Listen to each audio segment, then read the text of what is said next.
হ্যাঁ, ছবিটা দেখে প্রথম দেখায় অনেকের কাছেই ছোট্ট একটা তাজমহলের মতো মনে হতে পারে। আসলে এটি গুটিয়া মসজিদ, পূর্ণ নাম বায়তুল আমান জামে মসজিদ, বরিশাল জেলার জালকাঠি সড়কে অবস্থিত। এর সৌন্দর্য, গম্বুজ আর মিনারের নকশা সত্যি তাজমহলের স্থাপত্যকে মনে করিয়ে দেয়। চারপাশে সবুজ মাঠ আর বিশাল আয়তনের জন্য এটিকে অনেকে বাংলার তাজমহল নামেও ডাকেন। নির্মাণ বছর 2003 সালে নির্মাণ কাজ শুরু হয় এবং 2006 সালে শেষ হয়। প্রতিষ্ঠাতা স্থানীয় দানশীল ব্যক্তি শওকাত হোসেন হিরণ, বরিশালের প্রাক্তন মেয়র এটি প্রতিষ্ঠা করেন। আয়তন প্রায় 14 একর জমি জুড়ে তৈরি।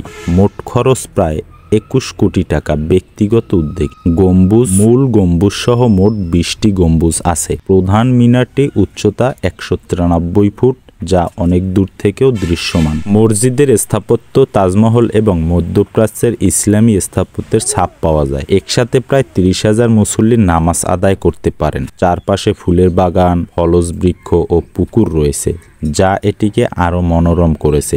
আপনারা যদি এখানে আসেন, এই যে রাজহাঁসগুলো দেখতে পাচ্ছেন, এগুলো না দেখলে কিন্তু খুবই মিস করবেন। এখানে শত শত রাজহাঁস এখানে আছে এবং খুব জনপ্রিয় একটি স্থান। অনেক পর্যটক একে বাংলার তাজমহল নামে চেনে। ধর্মীয় ও পর্যটন কেন্দ্র হিসেবে সমান জনপ্রিয়। শুধু নামাজ পড়ার জায়গা নয়, বরং চারপাশে পরিবেশ এত সুন্দর যে মানুষ এখানে বেড়াতেও আসে। গুঠিয়া মসজিদ শুধু বরিশাল নয়, পুরো দক্ষিণ অঞ্চলের অন্যতম সুন্দর ও পর্যটন স্পট। দুর্গাসাগর দিঘি বরিশালের সদর থেকে প্রায় 12 কিলোমিটার দূরে। দক্ষিণ অঞ্চলের সবথেকে বড় দিঘি। লাকুরিয়া জমিদার বাড়ি বরিশালের ঐতিহাসিক জমিদার বাড়ি, পুরনো স্থাপত্যের জন্য বিখ্যাত। চরমোহন নদী এলাকা, নদীর সৌন্দর্য দেখতে অনেকেই যায়। বরিশাল শহরের লালকুঠি ব্রিটিশ আমলের ঐতিহাসিক ভবন। বাখেরগঞ্জ ও কীর্তনখোলা নদীর তীর। বরিশাল শহরের পাশ দিয়ে প্রবাহিত নদী ঘুরতে ভালো লাগে। মানে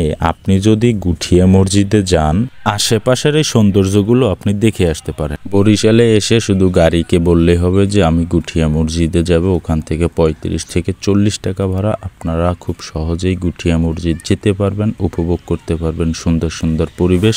ওখানে অনেক সুন্দর সুন্দর দৃশ্য দেখার আছে। আপনাদেরকে আমি খুব অল্প সময়ের ভিতরে অনেক দৃশ্য দেখানোর চেষ্টা করছি। ভিডিওটি যদি আপনাদের কাছে ভালো লাগে অবশ্যই শেয়ার করতে ভুলবেন না। বরিশালের মানুষ অবশ্যই শেয়ার আপনারা করবেন এবং আপনাদের মতামত এই ভিডিওর কমেন্ট বক্সে জানাবেন। আপনারা খুব দ্রুতই দুর্গাসাগরের ভিডিওটি আপনারা দেখতে পারবেন। আপনারা তো এতক্ষণ গুটিয়া মসজিদের দৃশ্যগুলো উপভোগ করলেন এবং আপনারা এখানে কে কে অলরেডি গিয়েছেন সবাই কমেন্ট বক্সে জানাবেন এবং কারা কারা যান নাই এবং যাবেন তারাও কমেন্ট বক্সে জানাবেন। আসসালামু আলাইকুম।